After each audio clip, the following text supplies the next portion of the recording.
At buong puso nagpapasalamat sa Panginoon dahil nakapagpatuloy sa Kanya.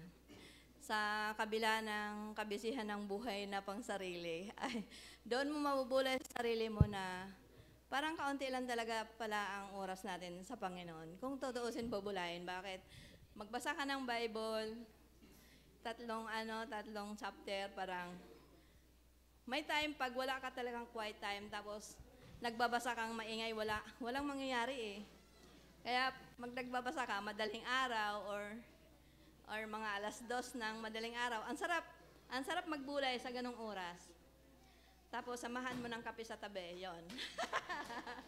At gising na gising ang diwa mo. At yung pag nagbabasa ka ng mga ganong oras, para bang yung nangungusap din yung hilingin mo sa Panginoon nga yung karunungan. Di ka sabi ni Pastor, hilingin mo sa Panginoon ang karunungan mo. Dahil minsan nagbubulay ka rin na hindi mo naintindihan dahil minsan magulo din ang isipan. Nagbulay ka lang dahil kailangan. Pero hindi dapat pala ganun. Dapat talaga may quiet time ka talaga sa buhay mo bilang makikipag-usap sa Panginoon. Dahil pag hindi mo nasunod, ligdang ka ng isang araw, tapos sa isang araw, iba namang, ako hindi ko nagagawa yung naligdang ako, nakaliban ako ngayon, tapos sunod, ibang naman, yung verse naman ang aking kailangan, kung saan ka natigil, doon ka sumunod, hindi ka paligdang-ligdang ng kasi paragang iniitsipwera mo yung ibang salita, di ba? Kung na-late ka man, di habulin mo yun. Yun lang ang sa aking buhay na naiisip ko din na parang busy ako sa buhay pang sarili. Halos talaga din wala akong pahinga sa maghapon. Sa totoong buhay, sabi na ng aking binti ay pahinga ka na, talaga ako'y pagod na sa iyo. At pagdating sa gabi, ay sabi ko na kay Tara, garutihin mo na binti ko at napakasakit na talaga. Sabi natin na dugdug. Talagang yan, tumakbo ka na, bahay, bata, baboy, naglalaba ka pa, ganun. Ang hirap. Pero sabi ko sa Panginoon ay nagpapasalamat din ako dahil yung lakas na binigay niya sa akin, baka ang huli nito yung tigok na talaga. Yung ganun. Sabi ko sa Panginoon na ay hanggat, matanda na ako, dami ng uban, no? Tayo mo. At salamat na nakapagpatuloy din. Kailang kahapon din nga nakapractice ng choir kasi alangan ang tulog ni Ate na mahirap bitbitin yung tulog, napakabigat. At kaya ako na maalam. At ang biyaya din sa Panginoon, yung kahit ikay busy, kahit konti na lang ang oras mo talaga sa Panginoon. Sa totoong buhay, aminin natin na ang atin talagang, magaling yung mga worker dahil talagang ang panahon nila maghapon, nakapag-Bible study sila.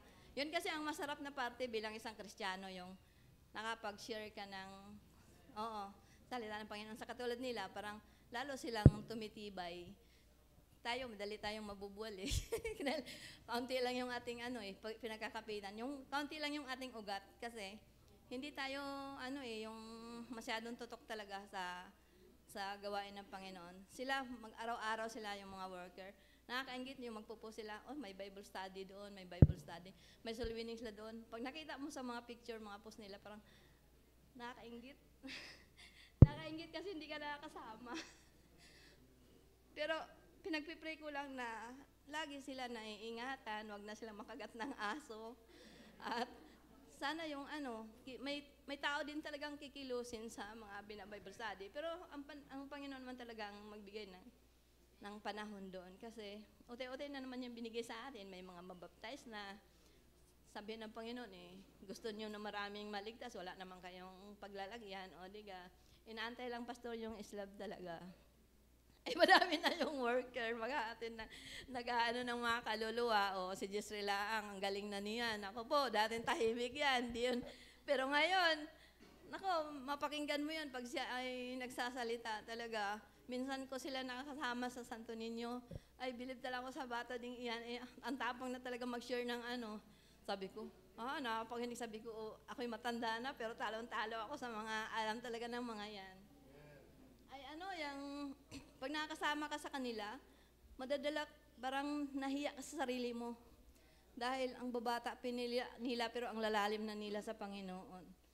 At doon nakakatuwa.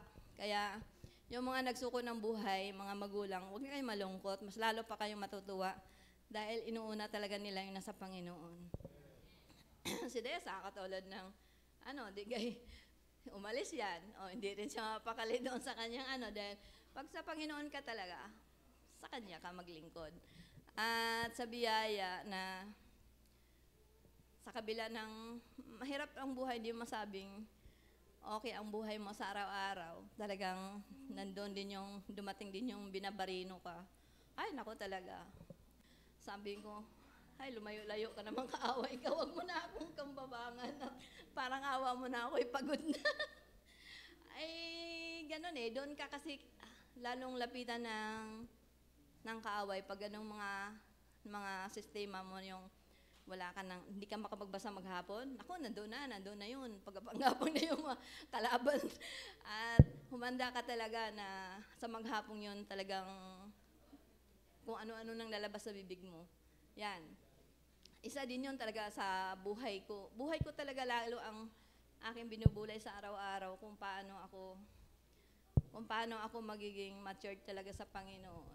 At salamat naman sa Panginoon na kahit papaano ay nakakapaglingkod pa din, nagawa pa din ang mga dapat sa kanyang araw, nandito, at hindi naman nagkakasakit. Ang sakit ko lang talaga yung bulsa ko. Yan, salamat sa Panginoon. Sana puno ng Panginoon ang bulsa. Joke lang. Panginoon, bahala na po kayo. Talaga sa aming mga nangailangan, alam mo na, ang aming mga pangailangan, kita mo, at kami lang po at talagang magtatapat sa iyo para kayo po ang bahala sa amin. Salamat.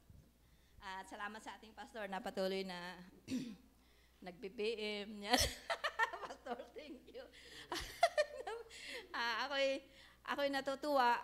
Ako'y natutuwa talaga pag ako'y inaano ni pastor. Ako'y natutuwa. Bakit? Ay, naramdaman ko pagmamahal ng pastor pag ikaw pag ikay tinutuwid. Oo, at hindi po ako natitiso diyan sa mga bagay na yan. Ako nagpapasalamat. Alam ni pastor yan. At salamat din pastor na yung buhay na kayo po ang pinakatatay namin na tatay na matapang sa pulpito, pero pagdating sa ay ang galing makisama at tama naman talaga po yan. At salamat din sa sa lahat sa atin dahil tayo ay nagkakapaan din sa bawat isa Katulad na may mga bago tayong mga babaptize. At yung tapatan lang sa bawat isa, yung walang puso na masama. Kasi mahirap kasama yung may pusong masama Ayos ang pakisama mo sa harap, tapos pagtalikod mo, ikaw lang pala ang chika-chika-chika. Pero bahala ng Panginoon sa kanila. Dahil pag may Panginoon ka, bahala ng Panginoon. Nakita naman ng Panginoon yan At basta sa Panginoon ka lang tumingin, magtitiwala. Lahat ng oras mo, sa Diyos lang talaga. Nadating man talaga din yung time na, pero ang Diyos nga, sabi, ang Diyos ay napakalaki. At sa mga paghihirap sa buhay, sa pinansyal, ay binubuhay pa naman tayo ng Panginoon. Ano pa bang ating problema? Hindi sa Panginoon. Patuloy tayo sa paglilingkod at salamat sa mga biyaya niya na pag-iingat niya sa bawat isa, lalo na sa mga anak ko. Salamat at walang nagkakasakit sa ating lahat. Salamat sa inyo.